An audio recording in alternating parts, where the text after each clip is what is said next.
Machado de Assis.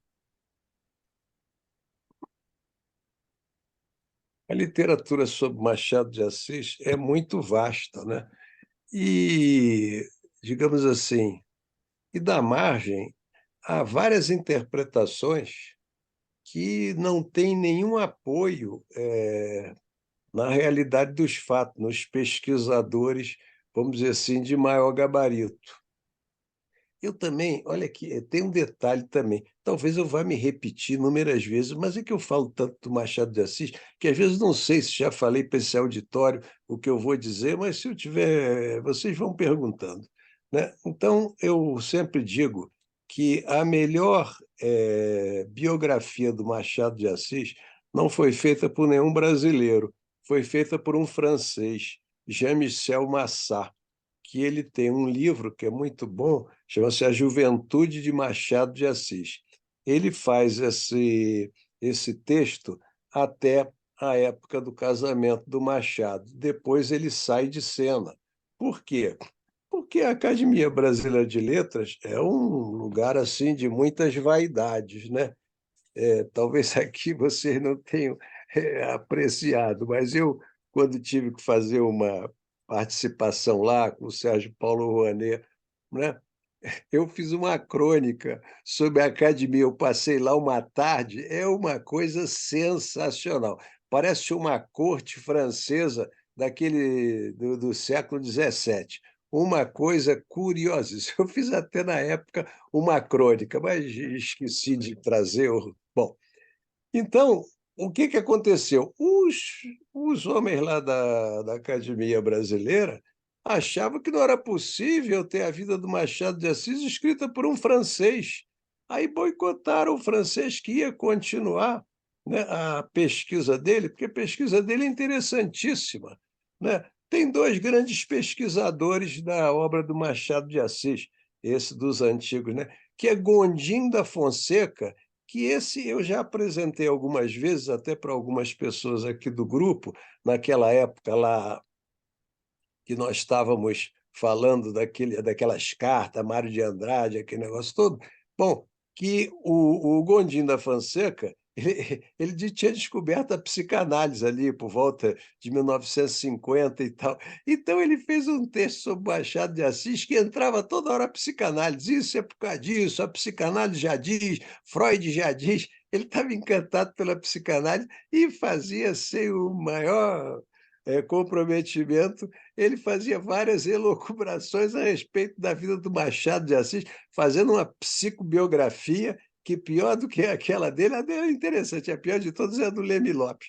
Mas tiveram outros, Peregrino Júnior, Doença e Constituição de Machado de Assis. Então, o homem é muito falado, digamos assim. Agora, hoje em dia, entrou em moda essa questão do Machado de Assis, negro, não sei o quê. Papá. Eu até contei aqui para vocês que surgiu lá no nosso grupo do Machado de Assis um jornalista da Folha de São Paulo, não sei se já falei isso aqui, mas vou me repetir, né? Que fez assim um texto, Machado de Assis, do morro e da favela. Ah, você contou. Contou. É uma ignorância absoluta. Machado de nunca foi de morro nenhum, nunca foi moleque de morro, nada disso. Ele vivia num lugar de ricos, né, que era o Morro do Livramento, tinha chácara. A Quinta da Boa Vista seria o equivalente. Uma quinta ou uma chácara era aquilo que vocês, se lembrando ali da Quinta da Boa Vista, era um tamanho daqueles, uma quinta. Né? E a quinta tinha vários serviçais, né, todos escravizados. Né? O cara das mulas, o cara da madeira, porque tudo você fazia ali dentro da casa, né? Tinha toda uma quantidade enorme de escravos em volta. E Machado de Assis, o pai dele, né, era, era, era, vamos dizer assim, o pai dele tinha uma avó que era escrava e que tinha dormido com um senhor lá de Açores, né? O pai e a mãe do pai de Machado de Assis eram dito pardo. Pardo era assim, toda vez que o negro era libertado, ele deixava de ser negro e passava a ser pardo. Então, o Machado de Assis, vamos dizer assim, já tinha, mesmo na descendência paterna, algumas referências brancas. E ele casou-se com, na verdade, o nome que depois veio Maria Leopoldina, não era Maria Leopoldina, ela chamava-se Maria Machado da Câmara. Depois se descobriu que o Câmara era do pai. Bom, aqui no Brasil, ela pegou, por causa da imperatriz, o prenome de Leopoldina, e aí ficou Maria Leopoldina Machado, né? E depois botou Maria Leopoldina Machado de Assis, que José de Assis era o pai de Machado de Assis. Há uma discordância enorme, porque na morte de Machado de Assis se fez um necrológio, né?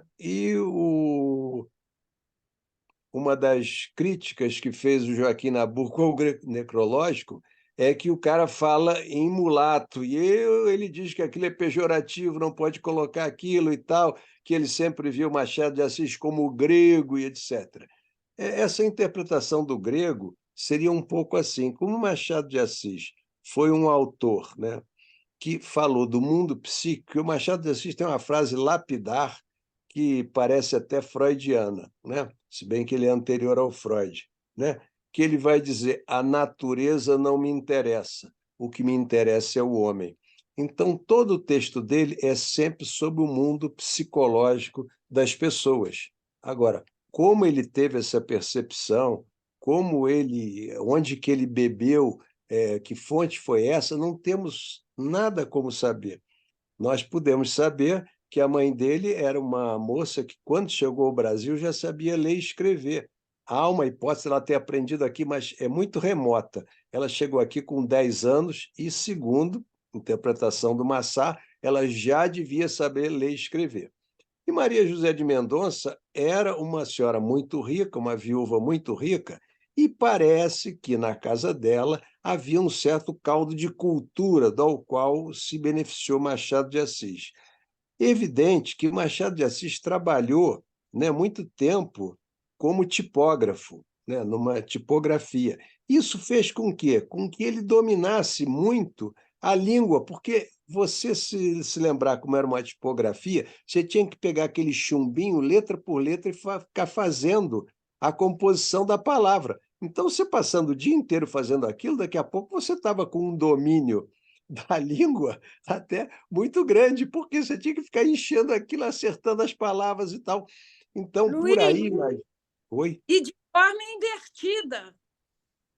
Não E a entendi. letra era composta de forma invertida, por Claro, causa da claro. inversão. Exatamente. Né? Ainda tem Então, mas esse domínio, ele possivelmente deve ter começado a pegar um pouco ali. Né? Não se sabe, parece que ele estudou numa escola pública. Não é certo, alguns textos dele. Mas imagina-se que na casa de Maria José de Mendonça deviam frequentar pessoas de certa estirpe e tal, e ele participava da entourage da casa. Por quê? Porque a mãe dele, sendo açoriana, não era possível, como diz um monte de cara que não entende nada do assunto, lavadeira, nada disso. A açoriana não fazia trabalho de preto. O açoriano vinha como escravo, entre aspas. Ele pagava ao capitão do navio uma quantia, né, pelo trânsito e pela comida. Então, era como o seguinte: depois ela ia trabalhar para alguém, né?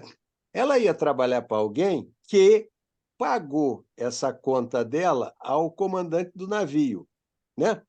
Então, ela trabalhava para pagar a esse patrão dela o dinheiro que ele tinha investido nela pelo capitão de navio. Agora, como se diz na época, era temporário, mas não fazia trabalho de preto.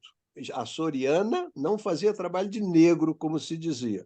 Né? Então, imagina-se que ela em casa trabalhava com linhas e agulhas e tal. Gondim da Fonseca, que fez pesquisas monumentais sobre Machado de Assis, andou na Torre do Tombo, em Portugal, ele dizia: a letra de Maria Leopoldina era uma letra perfeita, até dizer uma letra firme. Né?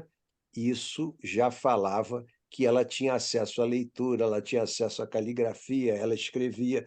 Então, imagina-se que a mãe, junto com a madrinha, etc., tenham dado ali esses primeiros passos para o Machado de Assis compor-se como gente, né? E tem um detalhe, né? O indivíduo, para aparecer, né, ele tinha que ter alguma situação, né? E o Machado de Assis começava a frequentar, por causa da tipografia, frequentava a livraria lá do Brito, depois frequentou a Casa Garnier, isso tudo ele foi transitando por aí. Diz o Jean-Michel Massacre que a família do Machado de Assis ele estaria, se a gente fizesse a transposição para o dia de hoje, como se fosse uma classe média-média, né?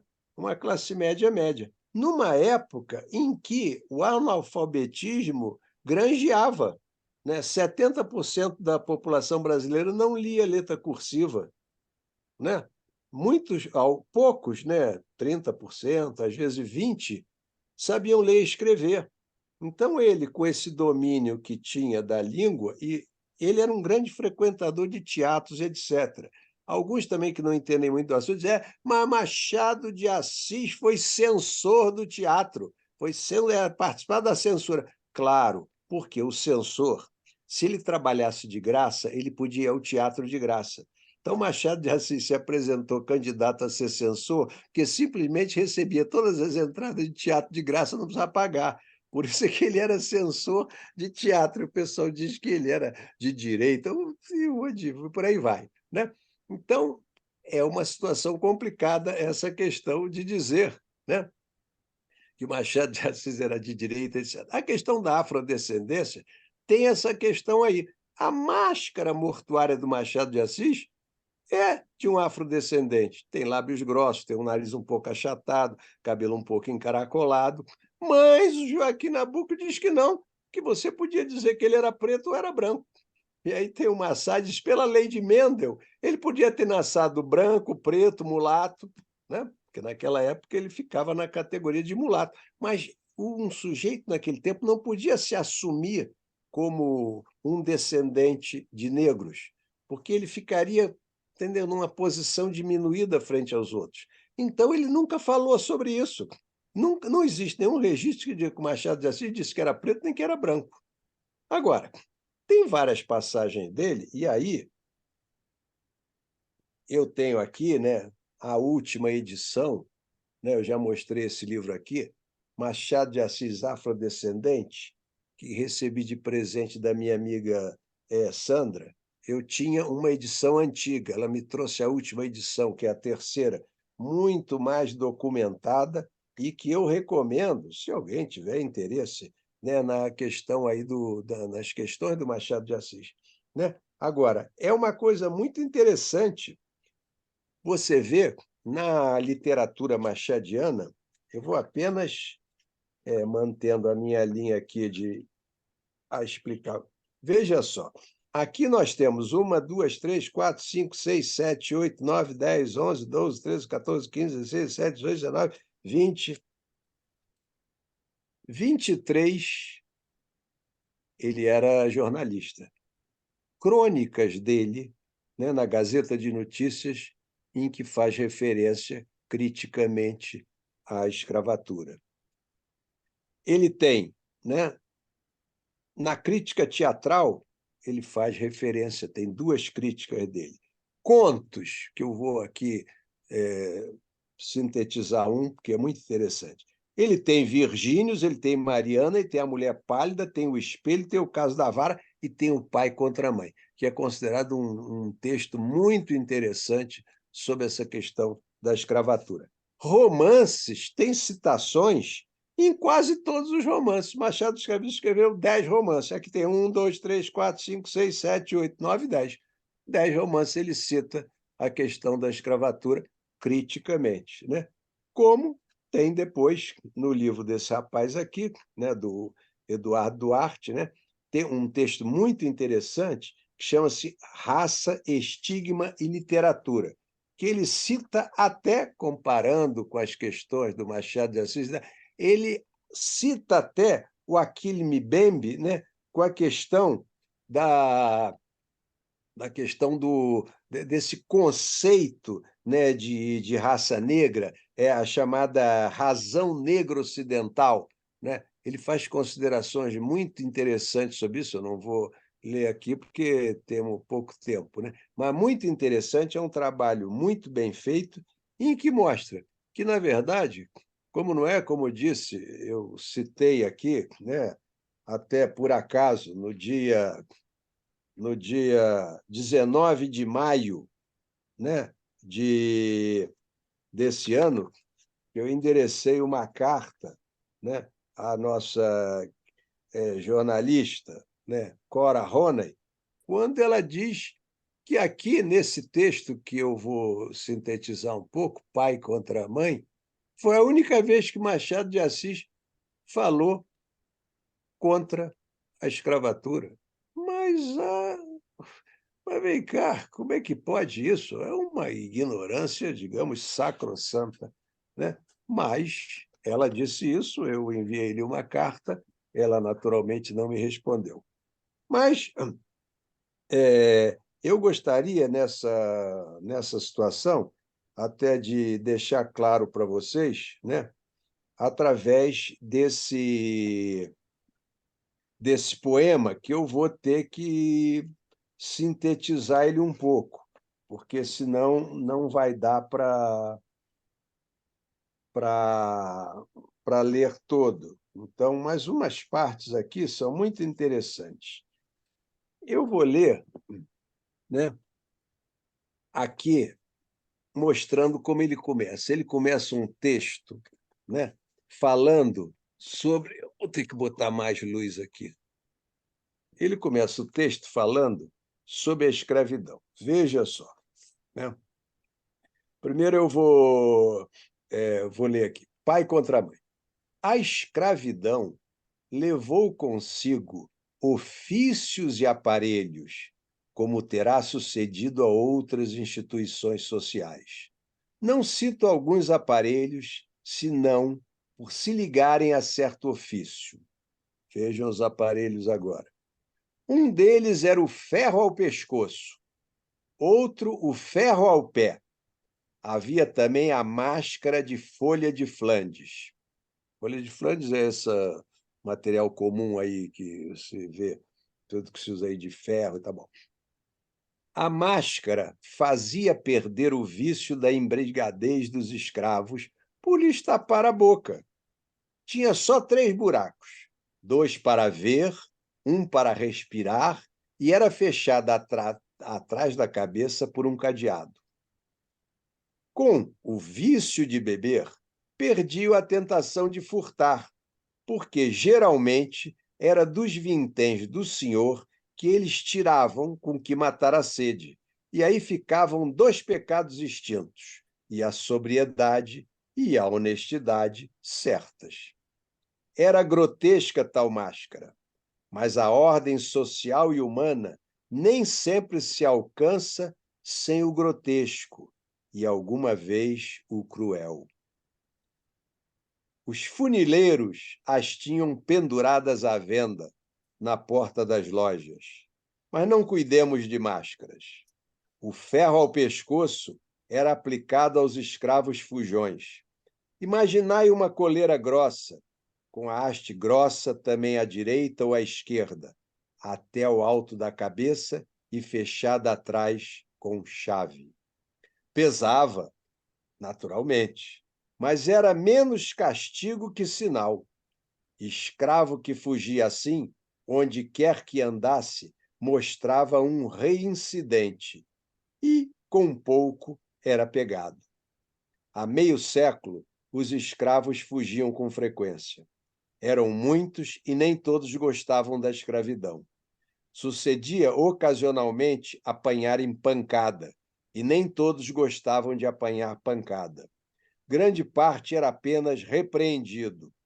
Havia alguém de casa que servia de padrinho, e o mesmo dono não era mau. Além disso, o sentimento da propriedade moderava a ação, porque dinheiro também dói. A fuga repetia-se, entretanto. Casos houve, ainda que raros, em que o escravo de contrabando, apenas comprado no valongo, deitava a correr sem conhecer as ruas da cidade.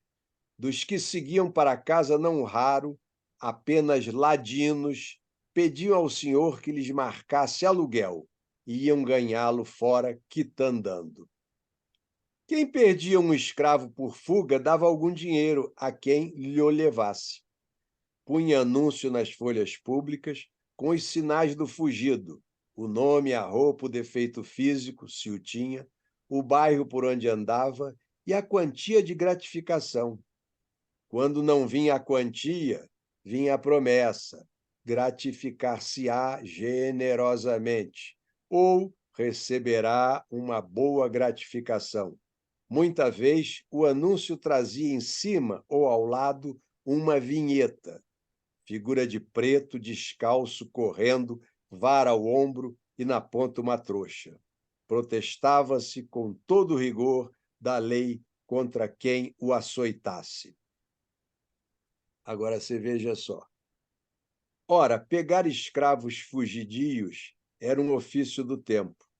Não seria nobre, mas, por ser instrumento da força com que se mantém a lei e a propriedade, trazia esta outra nobreza implícita das ações reivindicadoras. Ninguém se metia em tal ofício por desfastio ou estudo. A pobreza, a necessidade de uma achega, a inaptidão para outros trabalhos, o acaso e, alguma vez, o gosto de servir também, ainda que por outra via, davam o impulso ao homem, que se sentia bastante rijo para pôr ordem à desordem. Essa é a introdução que o Machado de Assis faz, situando a situação, quer dizer, do escravo fugitivo, até porque ele vai falar, né? Ele vai fazer um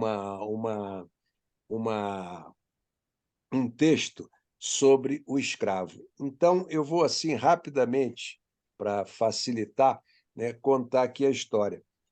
Ele chama esse camarada que vai ser o personagem principal, Cândido Neves. Cândido Neves gosta de uma moça, né? Fica apaixonado por ela. A moça chama-se Clara, né? O que acontece? Eles querem casar, mas a Clara vive com a tia, né? Tia Mônica. Só que tem que o dinheiro lá da Clara com a tia Mônica já era curto.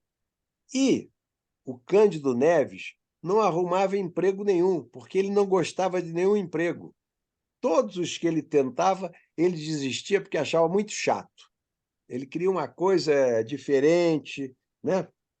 Então, a tia Mônica, aí ele propõe casamento à Clara. A tia Mônica estrila. Pô, mas ele não tem dinheiro, não tem nada, não tem profissão, não tem nada, como é que vai ser isso, tal? Bom, a coisa anda um pouco, né? E a moça Clara fica grávida. Mas a tia Mônica já tinha dito que não podia ter gravidez nenhuma, porque já era pouco a comida para três, para quatro ia ser um horror. Não podia, não podia, e cria essa criação toda uma confusão danada, né? Mas o que acontece? Eles têm o filho, né? Têm o filho, e aí começa o problema. Aí eu vou ler um pouco para cá, que é do meio para o final, mas vocês já tiveram uma ideia, né? Sobre a situação lá. Então, vou começar por aqui. É o que lhe faltava, exclamou a tia Mônica ao vê-lo entrar, e depois de ouvir narrar o equívoco e suas consequências. Deixe disso, Candinho, procure outra vida, outro emprego. Cândido quisera efetivamente fazer outra coisa, não pela razão do conselho, mas por simples gosto de trocar de ofício. Seria um modo de mudar de pele ou de pessoa. O pior é que não achava à mão negócio que aprendesse depressa. A natureza ia andando, o feto crescia, até fazer-se pesado à mãe antes de nascer. Chegou o 8º mês. mês de angústias e necessidades, menos ainda que o 9º, cuja narração dispenso também. Melhor é dizer somente os seus efeitos. Não podiam ser mais amargos. Não, tia Mônica, bradou Candinho, recusando um conselho que me custa escrever. Quanto mais ao pai ouvi-lo, isso nunca. Foi na última semana do derradeiro mês que tia Mônica deu ao casal o conselho de levar a criança que nascesse à roda dos enjeitados. Se lembram da roda, né? Tinha ali na Casa dos Expostos, ali na Casa da Misericórdia, né? Em verdade, não podia haver palavra mais dura de tolerar a 2 jovens pais que espreitavam a criança para beijá-la, guardá-la, vê-la rir, crescer, engordar, pular, enjeitar. Que? Como enjeitar? Não. Candinho arregalou os olhos para a tia e acabou dando um murro na mesa de jantar. A mesa, que era velha e desconjuntada, esteve quase a se desfazer inteiramente. Titia não fala por mal, Candinho. Por mal, replicou a tia. Por mal ou por bem, seja o que for, digo que é o melhor que podem fazer. Vocês devem tudo, a carne e o feijão vão faltando. Se não aparecer algum dinheiro, como é que a família há de aumentar? E depois há tempo mais tarde, quando o senhor tiver uma vida mais segura, os filhos que vierem serão recebidos com o mesmo cuidado que este ou maior. Está bem criado, sem lhe faltar nada. Pois então a roda é alguma praia ou monturo, lá não se mata ninguém, ninguém morre à toa, enquanto que aqui é certo morrer, se viver a míngua, enfim. Bom, aí aparece o credor da casa. Quem é? Sou eu. Era o dono da casa, credor de 3 meses de aluguel, que vinha em pessoa ameaçar o inquilino. Este quis que ele entrasse. Não é preciso, faça favor. O credor entrou, recusou sentar-se, deitou os olhos à mobília para ver se daria algo à penhora. Achou pouco. Vinha receber os aluguéis vencidos. Não podia esperar mais. Se dentro de 5 dias não fosse pago, poluía na rua. Não havia trabalhado para regalo dos outros. Ao vê-lo, ninguém diria que era proprietário, mas a palavra supria o que faltava ao gesto, e o pobre Cândido Neves preferiu calar a retorquir. Fez uma inclinação de promessa e súplica ao mesmo tempo. O dono da casa não cedeu. 5 dias ou rua, repetiu, metendo a mão no ferrolho da porta e saindo. Candinho saiu por outro lado. Não chegava nunca ao desespero. Contava com algum empréstimo, não sabia como nem onde, mas contava. Demais, recorreu a anúncios. A situação era aguda. Não achavam casa, nem contavam com pessoa que lhes emprestasse alguma coisa. Não contava com a tia Mônica. Bom, não podia enjeitar o filho. Assim sucedeu. Postos fora de casa, passaram ao aposento de favor. De 2 dias depois, nasceu a criança. A alegria foi enorme, a tristeza também. Aí o Candinho vai procurar, né, os escravos fugidios, né? Naquela reviu todas as suas notas de escravos fugidos. As gratificações, pela maior parte, eram promessas. Algumas traziam soma escrita e escassa. Uma, porém, subia a 100.000 réis. Tratava-se de uma mulata. Vinha indicação de gesto e de vestido. Cândido Mendes andara a pesquisá-la sem melhor fortuna e abrir a mão do negócio. Imaginou que algum amante da escrava a houvesse recolhido. Agora, porém, à vista nova da quantia e a necessidade dela, animaram Cândido Neves a fazer um grande esforço derradeiro. Saiu de casa de manhã, foi indagar na Rua do Carioca, na Rua do Parto da Ajuda, onde parecia andar segundo o anúncio. Não a achou. Apenas um farmacêutico da Rua da Ajuda se lembrava de ter vendido uma onça de qualquer droga 3 dias antes à pessoa que tinha os sinais indicados. Candinho voltou para casa, né, chateado e tal, não conseguiu nada. Ele pensou, né? Pensasse de uma vez em voltar para casa com ele, é certo.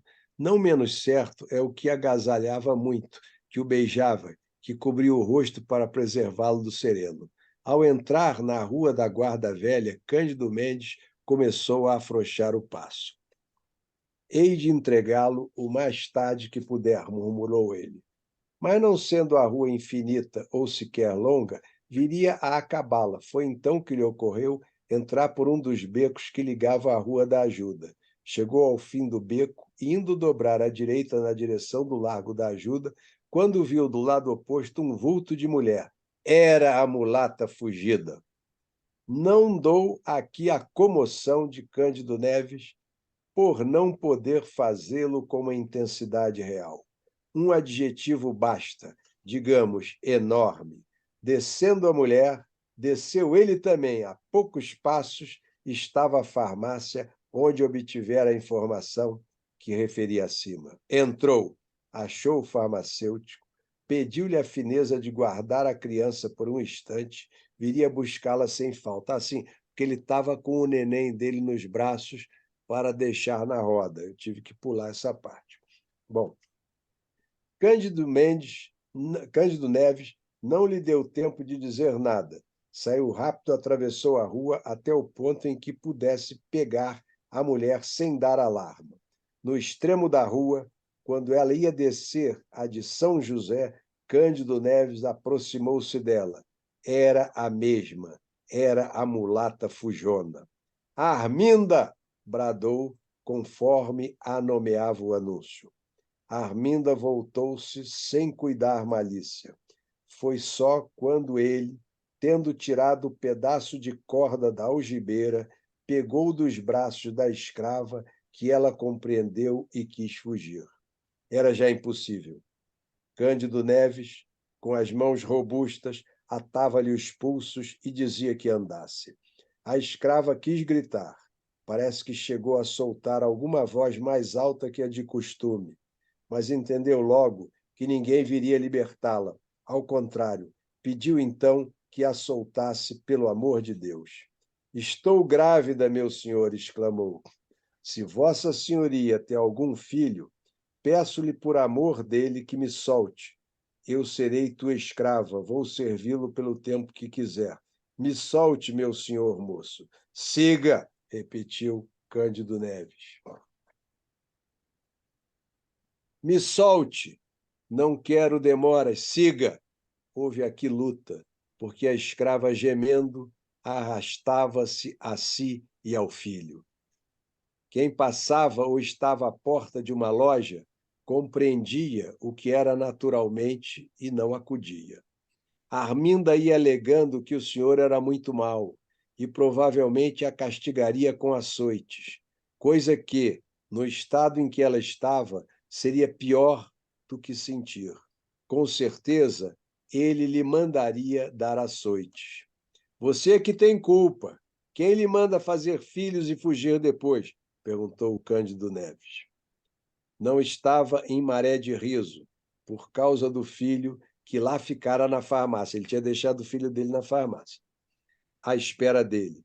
Também é certo que não costumava dizer grandes coisas. Foi arrastando a escrava pela Rua dos Ourives em direção à da alfândega, onde residia o senhor. Na esquina desta, a luta cresceu. A escrava pôs os pés à parede, recuou com grande esforço, inutilmente. O que alcançou foi, apesar de ser a casa próxima, gastar mais tempo em chegar lá do que devera. Chegou, enfim, arrastada, desesperada, arquejando. Ainda ali, ajoelhou-se, mas em vão. O senhor estava em casa, acudiu ao chamado e ao rumor. Aqui está a Fujona, disse Cândido Neves. É ela mesma, meu senhor, anda, entra. A Arminda caiu no corredor. Ali mesmo o senhor da escrava abriu a carteira e tirou os 100.000 réis de gratificação. Cândido guardou as 2 notas de 50.000 réis, enquanto que o senhor novamente dizia à escrava que entrasse. No chão, onde jazia, levada do medo e da dor, e após algum tempo de luta, a escrava abortou.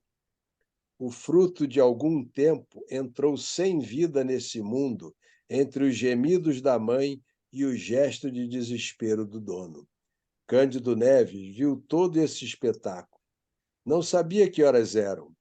Quaisquer que fossem, urgia correr à Rua da Ajuda, e foi o que ele fez, sem querer conhecer as consequências do desastre.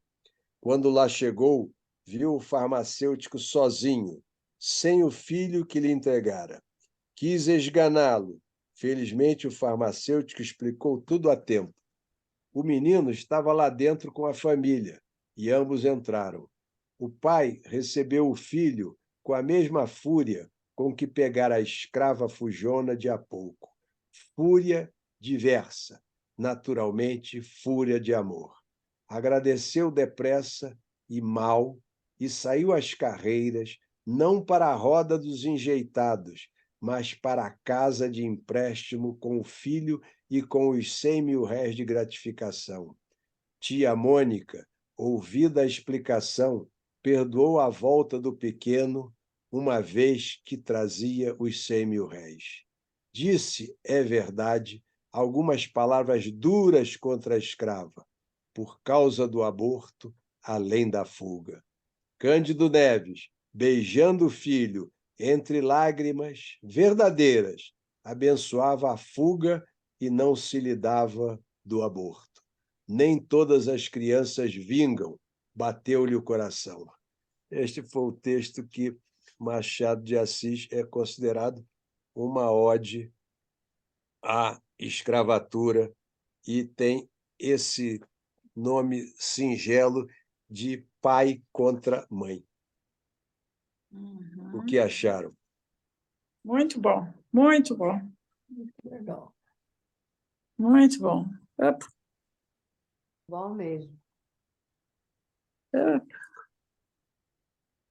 Como eu disse, o Machado protestava assim. Se vocês também me permitirem, eu vou simplesmente, porque é pequenininho, dizer aqui, né, o que é que ele disse no dia 13 de maio. Um pequeno poema. Brasileiros. O nome do poema é 13 de maio. Brasileiros, pesai a longa vida da nossa pátria e a curta vida nossa. Se a dor que possa remorder, que possa odiar uma campanha, ora vencida, longe essa dor e os ódios seus extremos. Vede que aquele doloroso orvalho de sangue nesta guerra não vertemos. União, brasileiros, entoemos o hino do trabalho. Esse foi o poema que ele fez em homenagem ao 13 de maio. Não podia estar compactuando, obviamente, com tal estado de coisas, né?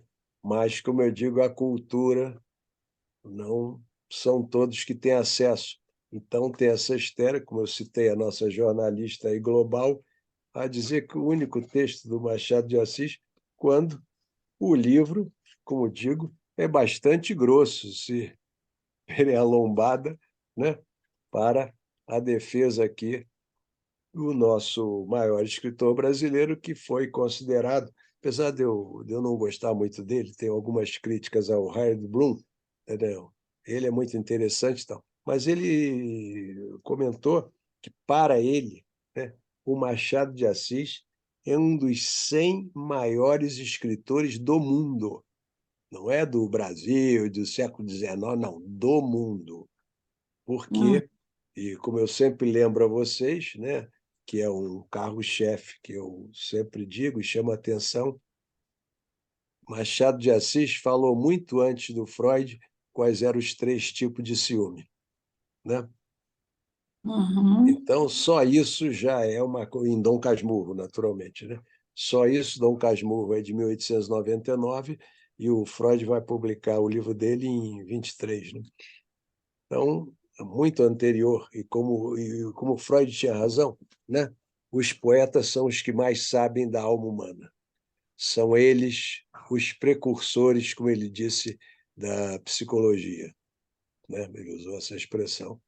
Eu procurei aqui, né? Vou deixar aí, se quiserem fazer alguns comentários, a minha Luiz, contribuição aqui ao Machado de Assis como afrodescendente, e que eu sou muito grato de ter algum conhecimento sobre ele, porque, como já contei para vocês, fui bafejado pela sorte e, aos início, 11, 12 anos, chegou às minhas mãos Yaya Garcia, que foi o primeiro livro que eu li. E com 14 anos, 14 não, 13 anos, li horrorizado Dom Casmurro, achando aquilo o fim do mundo, a mulher traiu o marido, blá, blá, blá. Então já tenho essa, já estou velho de tanto Foi o seu Machado, né? batismo. né? Não, e tenho, Luiz, eu acho muito bom, porque eu posso dizer que meu avô lia, né? mas foi Machado aí que você começou a ler, não foi? Machado foi. de Assis. Né? Luiz, eu achei interessante esse início, quando ele fala da forma, né, da máscara, né, que usava, que ele usa um termo, eu achei importante pensar nisso, apanhar pancada, né? Como É, se aquilo ali fosse alguma coisa obrigatória pela condição do escravo ali mesmo, né? Apanhando a pancada. Fiquei pensando nisso. o escravo às vezes era até torturado, né? Mas havia uma seguinte questão: aquilo era mercadoria. Você também não podia arrombar completamente o pobre do escravo, porque como é que ele ia trabalhar para você? Não, você tinha que estar Uhum. muito furibundo para matar de Porque ele pancada o escravo. perdia o valor, né? Claro, aquilo era Exatamente. moeda, né? Uhum. Não, Uhum. era uma Essa coisa. questão da identificação deles, né, como fugitivo, né, ali deixava claro, quando usava máscara ou alguma coisa, que eles eram identificados através daquilo, né? Isso é muito Sim, interessante, era refletir. exato, era um castigo, né? Se vocês, Além do castigo, havia algo que os identificava também, né? sim, até porque tem coisas que eles faziam realmente torturas que não eram possível. Se você imaginar que você botar alguém, né, trancado em 2 toros assim, com o pulso em cima e as 2 canelas embaixo, você fica numa posição assim de um C, que a sua coluna vai embora. Daqui a pouco você está pedindo até para te matarem porque você não aguenta mais. Mas eles botavam os escravos, às vezes, como penitência, porque tinham fugido nessa posição, que era para servir de exemplo aos outros, né? Sim, Isso era uma coisa. Essas situações uma são. Se crueldade, você, né? quem já visitou, não sei se já visitou, já visitei muito aquele ciclo lá do café e tal, visitava muito aquelas fazendas, aquele negócio lá, né, atrás dessas informações, mas era brutal o negócio. Por esse lado, eles pegavam esses fujões e faziam frequentemente isso, né? Agora era como negócio, você fazia aquilo ali, você estourava a coluna do sujeito, né? Sim. Mas não havia o dono do escravo tinha poder de vida ou morte sobre ele. E há uma coisa importante que eu acho que já falei aqui. Machado de Assis, existem 3 livros, né, sobre 2 livros sobre Machado de Assis como funcionário público, que Machado de Assis foi um diretor, né, do chamava-se Ministério, era da Agricultura, do Comércio e de Obras Públicas. Depois ele mudou o nome lá no final. Mas ele tinha a responsabilidade de cuidar, porque teve a lei do ventre livre, depois teve a lei dos sexagenários e depois teve a lei áurea, né? A lei do ventre livre quebrava um pouco o galho ali. A do sexagenário era a maior bobeira, porque nenhum escravo durava mais de 60, 65 anos. Então, aquilo não valia nada. Mas ele controlava, uma das funções dele era controlar o registro, né, dos nascimentos, da obediência da lei do ventre livre. E tem os livros sobre isso, né? Com toda a história de Machado de Assis como funcionário público, etc. Tem o livro do Chalub, muito bom, Machado de Assis, funcionário público. Tem outro do Raimundo Magalhães também, Machado de Assis, funcionário público. Ele controlava isso com mão de ferro, né? Não deixava os caras. Ele punia o cara, porque o cara tinha que pagar multa se fizesse isso, né? Então ele mandava brasa em cima dos sujeitos. Então, um homem desse não estava a favor da escravatura, né? Até porque tem esses documentos em livro, hoje tem muita coisa, né, sobre, mas é como eu digo, se você pegar no outro dia mesmo, não sei quem, esse pessoal, inclusive, às vezes de academia mesmo, Machado de Assis, é aquele negócio, moleque, gago, epilético, como eu já disse milhões de vezes, não tinha como você, naquela época, garantir que era uma epilepsia, como eu sempre digo, entendeu? Possivelmente aquilo poderia ser classificado como uma histeria epileptiforme, né? Como eu citei até no dicionário, né? Você não tem como, tem os textos o Miguel Couto diagnosticou, mas não diagnosticou como epilepsia, mas os caras botam toda hora aí epilético, gago, essa onda da gagueira também é outra discussão, né? Mas é uma forma de valorizar o sujeito desmerecendo como se ele fosse um Entendo, estranho, né? né? Agora, Luiz, eu não sei se eu vou conseguir, mas uma diretriz, não sei ainda porque eu não comecei a fazer meu trabalho, mas como a gente, de certa forma, quase erradicou a escravidão no mundo, quase, porque a gente ainda sabe casos isolados de escravidão. Olha, E veja só, até se a 2016, peraí, se a só um nossa, parênteses, se a até nota, 2000, meta não seria agora erradicar a pobreza ou a população que vive abaixo da miséria. sim, Quer eu dizer, sou a favor de qualquer coisa, mas o que eu ia dizer a você é o seguinte, né? O, até 2016, vocês pegam o livro do Laurentino Gomes, ele fala, eu caí duro, na Mauritânia tinha, em 2016, escravatura. pois é, por isso que eu falo, a erradicação da escravidão e agora a proposta da humanidade seria para erradicar esse nível abaixo da pobreza, que é o nível Não, da olha, miséria. eu acho que Nós, a gente sempre deve tentar melhorar a vida, as coisas. Só que eu acredito também que o ser humano tem um lado meio tumultuado, digamos assim, né? Nesse ponto sou totalmente freudiano, né? Que ele não consegue, ele acaba sempre espoliando o outro, o que talvez tenha que ver o quanto se pode diminuir isso, né? Mas acabar, eu acho muito pouco provável, acho que nós não vamos ver isso nunca, né? Se você pegar, né, essas folhas policiais aí, seja da televisão, do jornal, você vê que tem maluquice em ser de maluquice, né? sim, É sim. uma desconsideração com o outro. Aí, como diz o Freud, né? O ser humano quer explorar o outro, quer fazer. A gente tem que estar sempre nesse questionamento, né? De como é que a gente lida. Preto no branco é isso. Como é que a gente lida com essa pulsão de morte, Sim, né? exatamente. Esse, esse é que é o grande bode, porque não tem como você se livrar dela, né? E alguns não têm nenhuma crítica sobre isso e saem atropelando, né? É uma coisa. E há novas formas de escravidão. Há a escravidão industrial na China, na Índia, para Exatamente. obter preços mais baixos nos produtos. Então, são novas formas, não é No exatamente próprio aquele interior do tipo. Brasil, né, Sandra? no Pouco próprio tempo interior do foi nosso Sem país. divulgado. dúvida, sem dúvida. No É, interior da é. Bahia, inclusive, é verdade. É uma coisa Os que garimpos, os Os garimpos. garimpos, é. Há pouco Garimpo. tempo foi denunciado um grande, não E, foi? Acho que numa gente, isso, fogueira. como o Luiz mesmo está lembrando, a questão da pulsão de morte, é um movimento, né, um impulso também dos sujeitos. É difícil você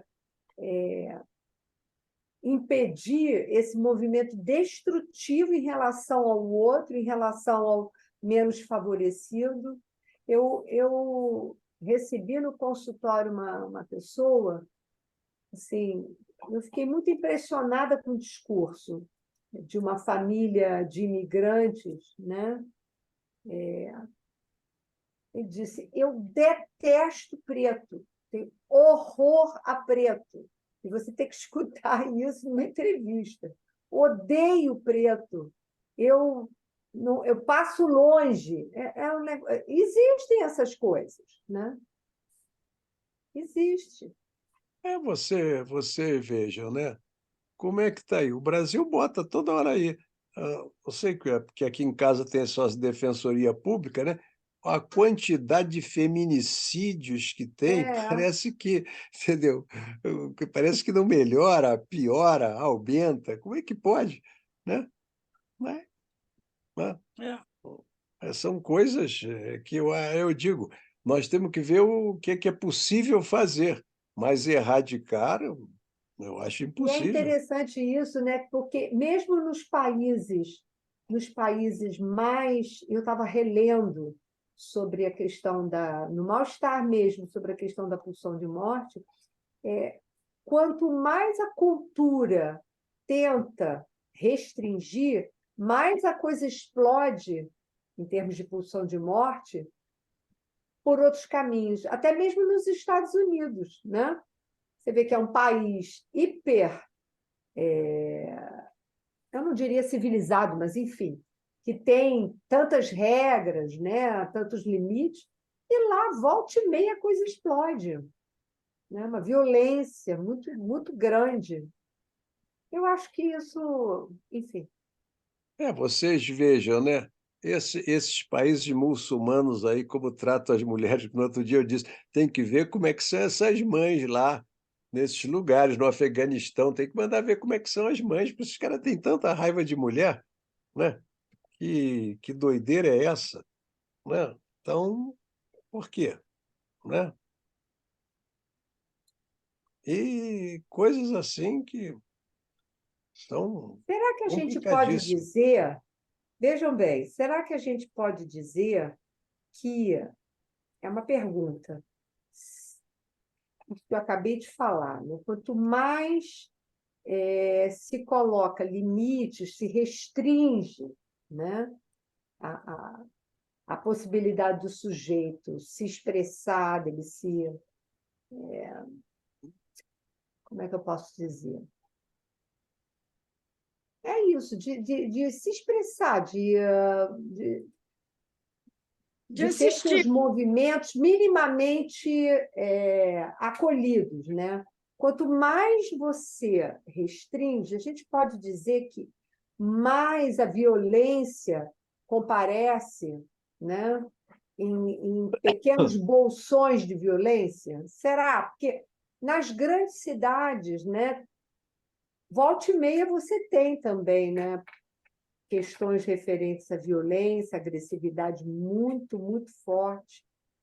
Então, eu não sei. Acho que isso está no mundo, em todos os lugares, no Não, eu campo, sei, mas é isso que eu estou falando. Eu não estou na- falando que é um problema de Brasil, não. Estou falando no geral, né? Por isso eu citei humano os Estados mesmo. Unidos. Qual seria a relação, né? Mas o Freud já fala isso. Eu acho que Que é a humano. cultura ela tem duas vertentes. Ela tem uma vertente que trabalha na direção da pulsão de morte, né? E você tem uma outra que teria a ver com os impulsos internos, e você tem uma outra que diz respeito às próprias regras de convivência que também propiciam essa violência explodir aqui e ali, né? Porque é insuportável você viver com tantas regras, com tantos limites. Eu não sei. Não Olha, eu sei. acho que tem umas coisas assim que são interessantes, né? Veja só, se você ler, né? Não sei se alguém já leu, mas se você ler as cartas persas do Montesquieu, que é daí do século XVII, né? 17 por 18, você vai ver que lá na Arábia, nesses lugares aí, porque ele fala, é ali na Turquia, né? As cartas persas, mas você vai ver que não tem muita diferença, parece a mesma coisa, né? Não tem mais eunuco, etc. Eu concordo que tem algumas coisas que mudaram, mas aquele poder dos homens sobre as mulheres e das mães sobre os filhos é uma atrapalhada danada. Mas, quer dizer, você vai lá, vai no Topkapı, né? Quem já foi, né? Vai lá no Topkapı, lá na Turquia. Tem lá lá o harém, o lugar lá do harém, que é como se fala, né? Mas se você lê as histórias, bom, as mulheres lá da Arábia Saudita, lá daquela turma lá, não está muito diferente. É. Não é muito diferente. Não, aquele sheik, né, que Ah, prendeu as duas filhas, prendeu e não se sabe se elas estão vivas. Até agora não se sabe. Nunca mais se viram as por isso eu moças. estou dando um exemplo para dizer, em 1700, né, 1600, 1700, Montesquieu escreveu sobre isso. É Sim, interessantíssimo, né? Só que tem coisa semelhante ainda hoje. pois é. Não mudou muita coisa.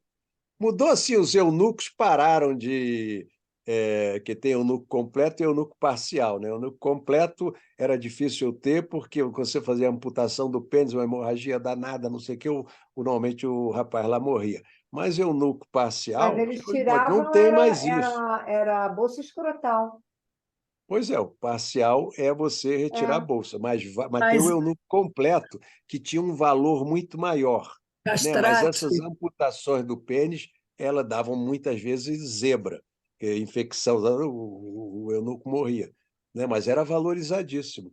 Né? Mas agora eu estou dizendo, só não tem o eunuco, porque o resto é tudo parecido. ainda existem tribos que tiram o ímen da mulher, que a mulher não Tem, pode ter prazer. é, Na, Chama-se é, infibulação. Infibulação. é. Na Mauritânia fazem isso. A Mauritânia é um lugar brabíssimo. Quer dizer, É. até 2016 tinha escravidão E tem na paciente meu chamando na aqui. Mauritânia, né? É impressionante, mas tem. Por isso que eu É. digo, nós não precisamos ficar muito esperançosos assim Nem contra o, o, o mundo, os homens. É assim, é complexo, é complicado, essa agressividade totalmente acrítica, e assim vamos. Né? é, Mas como psicanalistas, a gente tem que estar advertido a isso, né? Para que Pois faça. é. É, Sim, não pode evidente. essas questões. É, exatamente. temos que Né? lidar com o mal-estar do outro e o Isso. nosso, É, né? e o nosso. Porque o pior de tudo que eu acho é psicanalista alienado, e tem alguns. É. Tem mesmo. Tem, né? Mas essa foi a contribuição que eu Muito pretendi bom, dar aí para Luiz. vocês. Se alguém Obrigada, tiver alguma Luiz. questão, pode Muito me procurar. obrigada, um belo Boa texto. noite. Muito bom o texto Muito com. obrigada. Tchau. Beijo. Beijo, Tchau. boa noite para Obrigada, todos. Luiz. Boa noite. Tchau, tchau. Tchau. Tchau.